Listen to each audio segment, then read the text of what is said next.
We're following breaking news. Buckingham Palace has revealed King Charles has been diagnosed with cancer. For more on this, we are joined by CTV's royal commentator, Richard Berthelsson. Richard, thanks so much for joining us. This is obviously major breaking news. The King has cancer. We've just heard from the firm. What do we know at this point?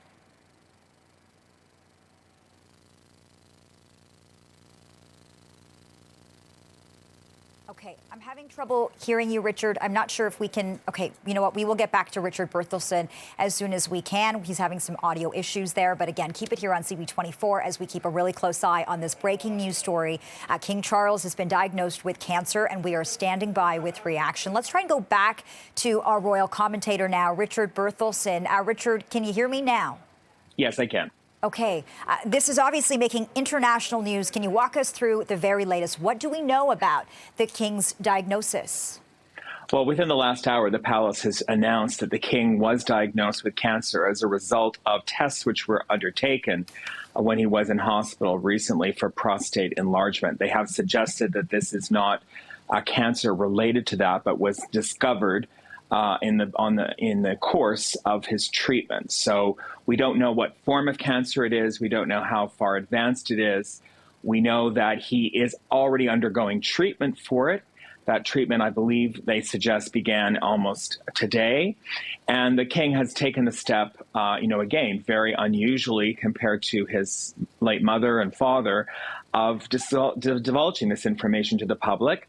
Because it's going to have to explain an absence from public duties in terms of him being out and about as he's undergoing the treatment, and also in order to quell some speculation. So there was an attempt, I think, in this statement to kind of tamper down a sense of real immediate concern. But obviously, I think many people know people who have cancer and are in various forms of treatment. Sometimes events can move quickly. Sometimes things are treatable, and we don't really know at this stage what that is, aside from the fact that he will be continuing to perform his constitutional duties as king.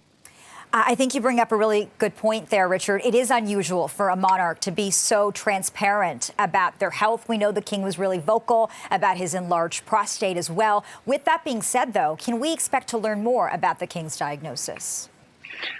I think the palace will probably release a bit more information in due course. They're going to be under enormous pressure to do so because, obviously we need to know what kind of cancer this is, what the treatment regime is to some extent, and whether or not this is something that is going to be dealt with, over a long period of time, or it's going to be a shorter period of time. So I think there's going to have to be some information come out about that. And again, we're living in a very different era, and the King has obviously decided to be a lot more transparent with the media and the public than his mother would have been. But I think they're also attempting to sort of kind of ramp things down a little bit, suggesting that he will be continuing on in his duties behind the scenes. We probably won't see him much in front of the scenes, in terms of discretionary engagements for the near future. But that was already going to be the case because of the issue with the prostate enlargement. So this has been a period, I think, of real surprise to people about how the palace is dealing with this kind of thing quite differently. Right. It is obviously cause for concern, someone in his age group, but I think we don't know this, but we hope that this has been caught relatively quickly, and it may be treatable to an extent. Right. We know that Buckingham Palace released a statement saying the King is feeling positive about his treatment, Richard. We also know that, as you pointed out, he is now undergoing treatment, and for that reason, he'll be stepping away from the limelight. In a situation like this, would we see another member of the royal family step in? Well, we have in the past few weeks, we have seen, the Queen Camilla step in quite a lot. I mean, she had a lot of engagements in her diary. They took on more prominence because she was alone on the stage.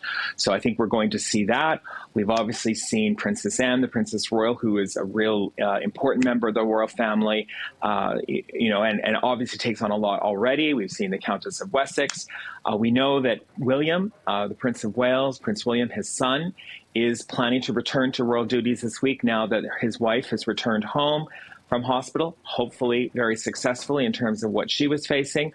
So these have all been quite destabilizing, I think, to the public, these two very significant periods in hospital and illness. We know more about one than the other, but now we have, more information today, which is going to be destabilizing. And it really, again, points to the issues that the royal family have, where there's very few people on the stage because the royal family has been, hit by a number of deaths, departures, people withdrawing, people not being undertaking engagements anymore. And that is a very significant problem with the workload. Absolutely. We know when the king came out and talked about his enlarged prostate, Richard, that it had a really positive effect on the public. And Buckingham Palace talked about that as well. What do you think it says when the King of England comes out and says, I have cancer, something that so many people are touched by? Yeah, I think it's, and again, his statement suggests that he's done so, out of a sense of the value to the public of considering this in their own lives, in their own discussions with their doctors, in their own follow-up on symptoms or issues they may have noted with their own health. I mean, the increase in the number of inquiries to organizations dealing with prostate issues and doctors was phenomenal following the prince coming out, or the king coming out with that information. And so I presume this may have a similar effect for people who had maybe had some kind of worry at the back of their mind about something they were feeling or some aspect of their health that had changed. So I'm sure they're hoping that is what is going to be the case here. Again, I think we're going to have to wait to get a little bit more information because, as we know, there's very many different types of cancer and they all have different treatment regimes. All right, CTV's royal commentator Richard Berthelsson, thanks so much for joining us. We so appreciate your time. Thank you.